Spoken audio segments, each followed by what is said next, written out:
డబ్బు సంపాదించడం ఒక ఎత్తు, దాన్ని నిలబెట్టుకోవడం ఒక ఎత్తు. ఎగ్జాక్ట్లీ.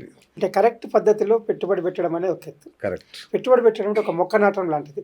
బా. అంటే అది ఎన్ని సంవత్సరాల ఫలితం వస్తుంది అనేది మన నాటే మొక్కని బట్టి ఆధారపడి ఉంటుంది. ఎగ్జాక్ట్లీ. మనం వరి మొక్క నాటామనుకోండి 3 నెలలకు పంట వస్తుంది. అవును.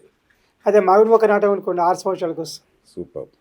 అదే ఇంకా వేరే మొక్క నాటామనుకోండి 50 సంవత్సరాలు పంట వచ్చే విధంగా పెట్టుకోవాలనుకుంటే ఆలోచించాల్సిన అవసరం ఉంటుంది. ఓకే. అంటే time of investment. Right right. మన పెట్టుబడి ఎప్పుడు అవసరం ఉంటుంది దాని ప్రకారం మనము పెట్టుబడి ఆలబెట్టుకోవాలి. Short term, mid term, long term. Okay okay.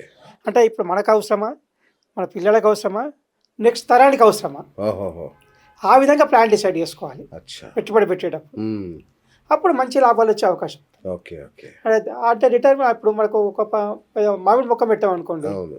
ఒక 20 సంవత్సరాలు 10 సంవత్సరాల తర్వాత 20 సంవత్సరాలకు పంట వస్తూనే ఉంటుంది. అవును.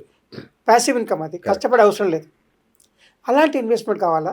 ఇది ఇప్పుడు అర్జెంటుగా మనకు అవసరం ఉంది, ఓకే. పిల్లల చదువు కావాలి, లేకపోతే కారు కొనుక్కోవడానికి కావాలి, ఇల్లు కొనుక్కోవడానికి కావాలి, అప్పటిదాకా ఆగలేము మనం. అంతే కదా. అలాంటి కూడా short term investment, middle term, short term ఇన్వెస్ట్మెంట్కి వెళ్ళాలి. Okay okay okay. Difference of investment.